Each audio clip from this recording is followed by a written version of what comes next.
friends, welcome or welcome back to my channel. My name is Lauren, you may also call me Lo, and today I'm bringing you my April wrap-up.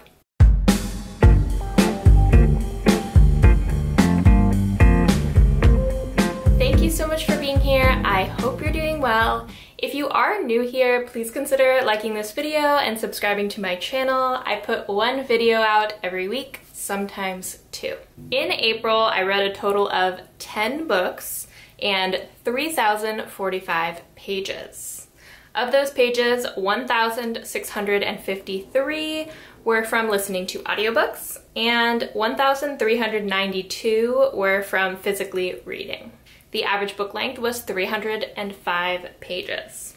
So I read more books than I've read any month this year, but they were also shorter books on average. Usually my average book length is around like 350, between like 350 and 400. So yeah, a little bit shorter books, but I did get through 10, which was pretty cool. I relied pretty heavily this month on audiobooks, more heavily than normal. I try to usually keep those page counts about even, because physically reading is such a important kind of like ritual in my life. I try to make sure that I'm doing that a lot and not relying too heavily on audiobooks. This month was an exception because I actually had LASIK eye surgery, which went really well. I can see great, which is awesome. But I had to spend about 2 full days basically with my eyes closed, so I listened to 2 audiobooks over the course of those 2 days. That said, I am really happy with my reading this month. Of the 10 books I read this month, 3 were YA and 7 were adult. 3 were mystery thrillers, 3 were contemporaries, 1 was a sci-fi, 1 was a horror, 1 was a fantasy, and 1 was a romance. When it comes to ratings, I rated 1 book 2 stars, 4 books 3 stars, 4 books 4 stars, and 1 book 5 stars. So the first book that I read in the month of April was The Empress of Salt and Fortune by Ni Vo. So this book follows Chi, who is a cleric who travels to Lake Scarlet, where a very famous empress was exiled. There, Chi meets Rabbit, who is an elderly woman who was actually a handmaiden to said empress. And Chi is trying to get the story of this empress, and Rabbit invites them to stay for a couple of days to learn more about the Empress. And over the course of those few days, Rabbit tells Chi kind of the story of this Empress and also kind of her story. This book I just think was super well done. It's very like, the vibe is very cozy. Like I really wanted to live inside this book, and I think this would be a really good like winter, you know, it's snowing outside kind of book. Like it's very cozy, it's very atmospheric, and I think there's just a lot packed into this really short, I think it's about 100 pages. Yeah, it's 118 pages. There was so much packed into this book.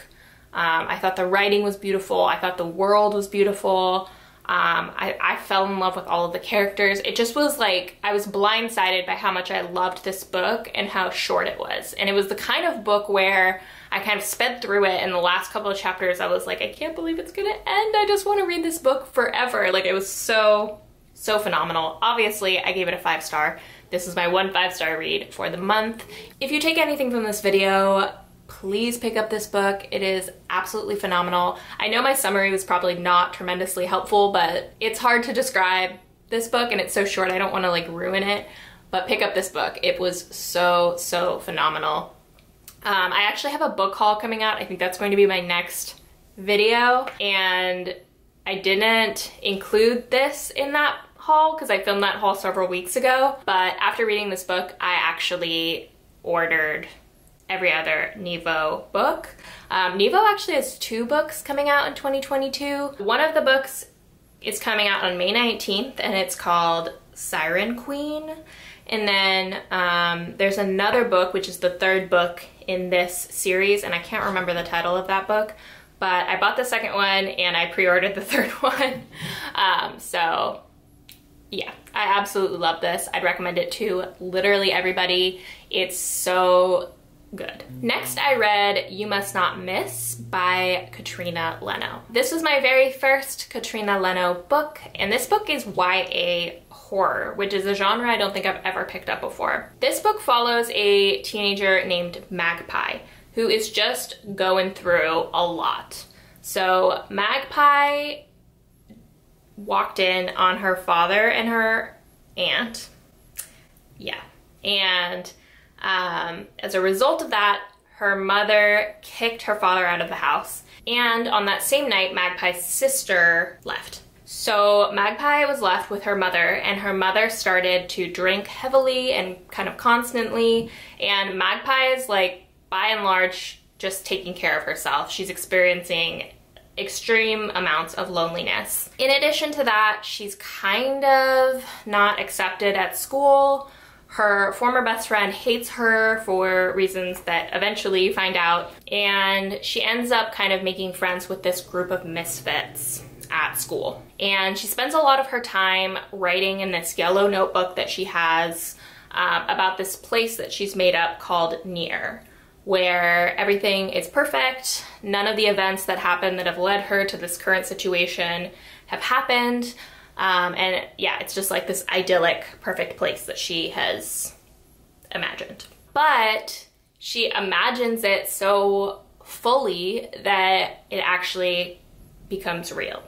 And Magpie discovers that she can use Near to basically get revenge on all the people who have made her life miserable. This book took me by surprise because of its sheer, like, brutality. Magpie's revenge is extreme and it's violent, and I wasn't really expecting that. However, I really enjoyed the book. I think I enjoyed it more for the first probably like 3/4 of it. The last quarter, when she's enacting her revenge, kind of, I started to think, like, I hope that Magpie has a kind of like growth arc, but she doesn't. And I think that because of that, what I thought was going to be a 4-star book ended up being like a 3.5-star book. But I did enjoy reading it. I'd recommend it if it sounds interesting to you. I certainly want to read more YA horror. I think that it was very interesting. It was an interesting experience. 3.5 stars. The next book I read was The Younger Wife by Sally Hepworth. This was my second Sally Hepworth book. I think the other book I read was called The Mother-in-Law, and I believe I gave that book 3 stars, if you're curious. The Younger Wife opens at the wedding of 2 characters, Stephen and Heather. It's overall like kind of an uncomfortable situation because Stephen is in his 60s and Heather is in her 30s. And Heather is also younger than both of Stephen's 30-something daughters, Rachel and Tully. In addition to that, Stephen's ex-wife has advanced stage dementia. And Stephen has secured a divorce with his ex-wife in order to marry Heather. And his ex-wife is, like, still alive. And isn't really aware that Stephen is marrying another woman or that she's divorced. It's a weird, dicey situation. So we open at this wedding, and after the couple gets married, they go into like a side room in the church, and a handful of characters go into that room. So it's the officiant of the wedding, the newlywed couple, the 2 daughters, and the ex-wife also like wanders in there. And they're in there like signing the marriage certificate, and the people gathered at this wedding outside of the room hear this loud like thud, and the officiant of the wedding walks out of the room and she's covered in blood. And she's like, call an ambulance. So that happens. And then the book rewinds to a year prior to the wedding. And we're following 3 perspectives. We're following the 2 daughters, Rachel and Tully, and then we're following Heather, the new wife. And you're just kind of like piecing together everything that happened leading up to the wedding, and you're kind of trying to figure out what happened in that room. I thought this book was really well done. The three women are very like distinct personalities. I think Sally Hepworth did an amazing job of creating three very complex, very flawed women that you're rooting for. I really wanted the best for all three of them throughout the book. Based on Goodreads reviews, some people were disappointed by the ending of this book. I thought it was great. I've read a couple of thrillers over the last few months that had very like out there plot twists that made me kind of like not like them as much as I could have. And this book had a very realistic ending. Like I appreciated that. But I will say it was slightly anticlimactic, which for me was fine, but some people didn't like that. So you've been warned. I gave this book 4 stars. I thought it was really good. It's a really solid thriller, in my opinion. This book was an ARC that I got from NetGalley, and it came out on April 5th. The next book I read was Grown by Tiffany D. Jackson. This is my second Tiffany D. Jackson book. I read Monday's Not Coming, I think in February?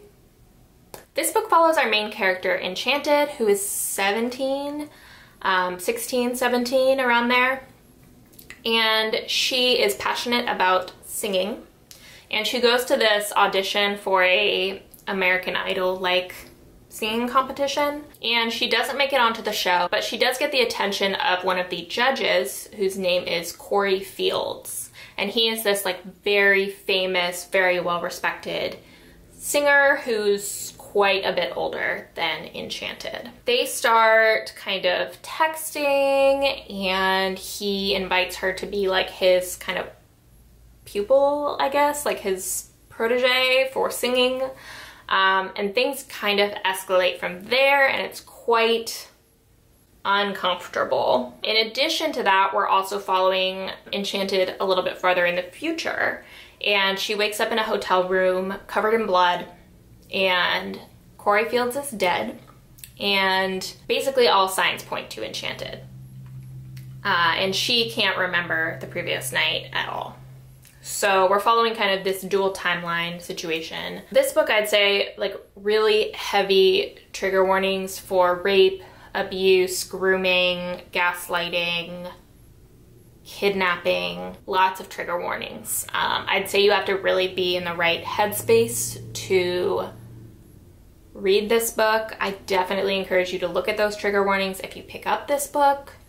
It's just a very heavy book. With all of that said, I thought it was phenomenal. I thought it was really, really good. I definitely would recommend it if you are in the right headspace for it. I'm learning that Tiffany D. Jackson's books are just very intense, but I gave it 4 stars. I thought it was really, really well done. You definitely feel for Enchanted. You definitely feel like these things are happening to you. Yeah, 4 stars. The next book I read is The Maid by Nita Prose. This book I talked about pretty extensively in my Reading Read Books vlog, which I think is the video prior to this one. So go check that out if you haven't already. I'm going to be fairly brief with my review of this one. This book follows a maid named Molly who works at a 5-star hotel. The city that it takes place in isn't really specified. It's kind of implied. I thought it was implied that it was New York City, but apparently we just don't know what city it's in. Doesn't matter. Molly is neurodivergent, and she has a lot of trouble kind of deciphering people's intentions, and she takes a lot of people's kind of words at face value. So people kind of take advantage of her. In addition to that, her grandmother, who basically raised her and was also kind of her guide and confidant as she navigated the world, has recently passed away. So she's dealing with some grief, and she's kind of lost her person that she could ask, like, if this person says this, what do they actually mean? So she's a little bit lost. One day she's cleaning rooms and she discovers kind of one of their VIP guests dead in his bed. And this man's name is Mr. Black. And suddenly she's like super wrapped up in the investigation of this case. And it's pretty clear to the reader that some of her coworkers had something to do with Mr. Black's death, and that she's kind of unknowingly helping them and being taken advantage of. This book is kind of difficult to read at times because I really fell in love with Molly, and I just wanted to like protect her and take care of her, but you know, the story had to play out. I just like worried about her a lot while I was reading this. Overall, I really love the characters. Like I said, I loved Molly. I loved the character of the grandmother. I loved some of the side characters, and yeah, it's a really cute, like endearing story. However, I thought that the plot was a little bit like overly simplistic, and for that reason, I gave this book a 3.5 star rating. The next book I read was The Hating Game by Sally Thorne. This book follows Lucy and Joshua, who are co-workers and rivals, and they absolutely hate each other. And they share an office and they spend their time playing these like games, but they despise each other. One day they learn that they're actually competing for a promotion, and their kind of rivalry escalates. But Lucy, whose perspective we actually follow throughout this book, kind of learns more about Joshua and kind of learns that Joshua isn't kind of this stoic, irritating person that she thought he was. Yeah, it's an enemies to lovers romance, and it was okay. I know people love this book, but hear me out. There were several things about this book that annoyed me. The first of which is that in the first couple of chapters, these two are completely at odds. They absolutely hate each other. And I think it's within, I want to say it's within like the first 5 chapters. I listened to this as an audiobook, so I can't like verify this information. But within the first like half hour of the audiobook, the two kiss for the first time. So this book feels like it drags on forever. And I just thought the pacing was really odd. Another thing that annoyed me about this book was that Lucy's like main character trait is that she's small or like short, or petite. All those words are used about 1 billion times in this book, and it really annoyed me. I also feel like the author kind of used her being short as this like endearing quality, and everyone always mentions how short she is, and as like a small petite person myself, it was just so annoying. Like I would hate it if people interacted with me like that in the real world. So that really annoyed me. Overall, like, yes, those things annoyed me, but when I was done with it, I couldn't give it a 2-star rating. Like I still liked the characters enough and cared about the characters enough that I kind of had to give it a 3-star rating, but I definitely think it's not the best, and I think it's pretty overhyped. So there's my hot take on The Hating Game. The next book I read was Little Fires Everywhere by Celeste Ng. This book has been on my TBR and on my radar for years and years and years, so I'm really glad I finally got to it. This book takes place in a neighborhood called Shaker Heights. That's like this kind of idyllic, perfect suburban neighborhood. And when the book opens, this family, the Richardson family, is outside of their house watching it burn to the ground. And it's implied that, it's not even implied, it's like clearly stated that the youngest Richardson child, Isabel, is responsible for this fire. And then the book rewinds and we follow the Richardson family, so the 2 parents and their 4 children, and we also follow their tenants, Mia and her daughter, Pearl. And the Richardson family is this very like prim and proper, especially Mrs. Richardson, but they're this very like prim and proper, very wealthy family. And Mia and Pearl, on the other hand, have moved around a lot. Mia is an artist and kind of works random jobs to make ends meet. And generally they're like these very resourceful artsy, I guess, people. So they're very different. And the Richardson children kind of take an interest in Mia and Pearl and become very close to the two of them. And this custody battle erupts between this couple who are family friends of the Richardsons, who have just adopted this Chinese American baby, and the baby's birth mother, who happens to be friends with Mia. So this custody battle not only divides the entire town, but it also divides Mrs. Richardson and Mia. And Mrs. Richardson becomes kind of obsessed with learning Mia's motives and learning who she really is, and she starts digging into Mia's past. And everything just kind of is very intertwined and intermingled and results in this fire.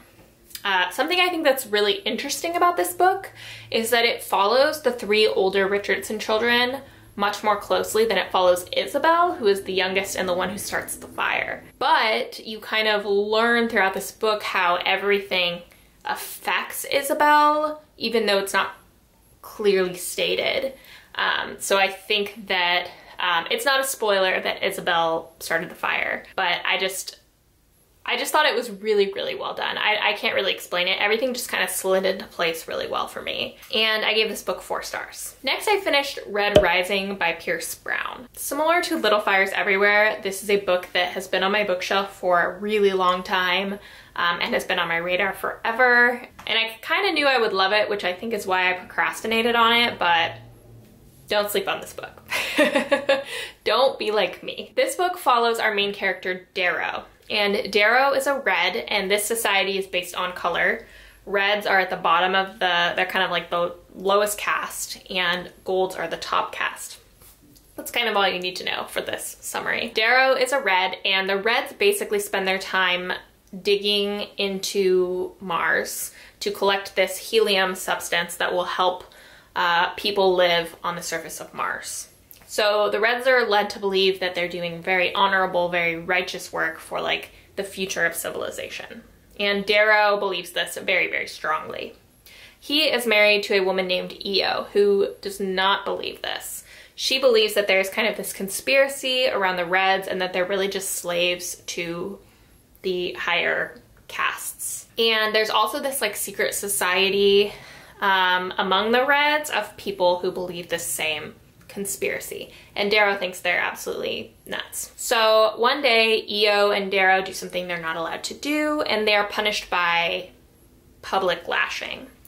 But Io learns that one of the kind of high-powered golds is attending the lashing, and she decides to kind of be a martyr, and during her lashing she sings the song that is punishable by death. So she's executed.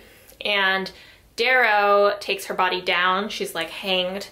He takes her body down to bury her, which is also punishable by death. But Darrow doesn't die. He is kind of rescued by this rebellious group of people who believe in this conspiracy, and they kind of show him the truth that the Reds are indeed slaves. People are already living on the surface of Mars, and basically the Reds are just being exploited and taken advantage of. And this group wants Darrow to basically infiltrate the golds and take them down from the inside. This book is very similar to The Hunger Games in that there's kind of this competition, fight to the death aspect to it. It's just much more brutal, I think, than The Hunger Games and much more realistic. I really liked this book. There definitely were moments where I was kind of like not following, and it seemed like a lot of like decisions were made that didn't totally make sense to me, and that's why I'm not giving this book a 5-star rating, but I am giving it a 4.5. I'm definitely going to continue with the series. I hope that this is the kind of series where the next books are 5-star books. We'll see. Highly, highly recommend this if you like fantasy and sci-fi. It's definitely not a book you should sleep on. 4.5 stars. The next book I read was Only Daughter by Anna Snoekstra. This book is a thriller, and basically it follows this woman who's very much struggling, and she's hungry and doesn't have any money, so she shoplifts food from a grocery store, but she is caught and she is apprehended by police. And She basically decides to get out of this by saying that her name is Rebecca Winter, and Rebecca Winter is a woman who had disappeared 10 years prior and looks very similar to our main character. So she's basically taken into police custody and taken like back to her family. And as she's kind of being incorporated into real Rebecca's life, she starts to learn about who Rebecca Winter really was and what happened to her. And she starts to realize that she is in imminent danger. This book, I think the premise was really good, but there were so many plot holes. I was also like irritated by the fact that basically the reader is led to believe that kind of every character in this book is shifty in their own way. And the author purposefully makes the reader like kind of suspect everyone, which is kind of normal in a thriller. But the actual perpetrator of the crime is not described in a shifty way. The perpetrator of this crime is like perfect up until the plot twist, which annoyed me. It annoyed me that like I felt like the author was leading me astray and was kind of like, just kidding, it's this person who's been like nice and awesome the whole time. And it irritated me. I was also annoyed because after the plot twist, there's like a whole page about how awful the perpetrator is and all the bad things the perpetrator has done, but those weren't kind of scattered in throughout the story, so it was just kind of, it was annoying. Like I said before, there were also tons of plot holes. There were like aspects of the story that just didn't make any sense to me. And I don't think I'm the only one based on Goodreads reviews. And yeah, I thought this was definitely a case of great idea, not so great execution. Another thing was that the two Rebeccas, so we're following both of their perspectives, right? We're following fake Rebecca's perspective and real Rebecca's perspective. And both of them were very unlikable to me, which also made me just not care about them. I was like, anything can happen to you, I don't even care. So yeah, in the end, I had to give this book a 2-star. It wasn't for me. I can't say I would recommend it, but maybe other people would like it. I know that some people really did enjoy this, so could just be me, but there you go, 2-star. The very last book I read in April was The Days of Aphrodite by Asali Solomon.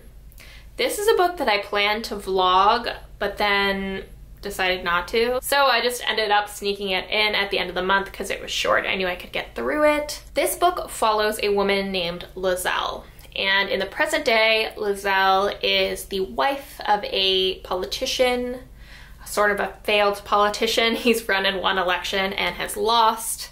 And Lizelle is planning this dinner party for some of his supporters, kind of in the wake of his loss. And she also has recently learned that he is being indicted by the FBI for this kind of unnamed white-collar crime. So Lizelle is just trying to get through this dinner party, and there are chapters throughout this book that are just the dinner party. And then the other chapters follow Lizelle's past. Lizelle in college was a lesbian, and she had this relationship with a woman named Selena. And for both Selena and Lizelle, their relationship was like the most kind of significant romance relationship of their lives. They both think about each other constantly, and really they are like the loves of each other's lives. So we're following Lizelle's past and kind of trying to figure out how she went from being like this lesbian in college to being married to a man, and kind of to how she got to where she is. We are also following Selena's perspective at times, but this book is really just kind of like, this is what happened. It's not very heavy on plot. It's more, for me, it read more like slice of life but there were some very beautiful writing moments in this. There were definitely lines where I read and reread them. I thought it was impactful at moments, but overall it just wasn't, there wasn't enough going on really for me to really truly love it. So I did end up giving this one 3.5 stars. However, If you're just a fan of beautiful writing, thought-provoking writing, and you don't really care about plot, this one might be for you. So that is it for the books that I read in April. I am currently about halfway through Call It What You Want by Bridget Kemmerer, and I'm really enjoying that. I actually kind of thought that I didn't like YA contemporaries, because the last couple I've read, I think I've given like 2 to 3 stars, but this one I'm really enjoying, so it's giving me hope. And I also recently, well, last night, I started You Made a Fool of Death with Your Beauty by Akike Emezi. However, I don't really have any thoughts about that one yet because I think I read like 2 pages and then fell asleep. But both of those are to come in my next wrap up. If you're still here, thank you so much for being here. I always really, really appreciate it, and I will see you next time.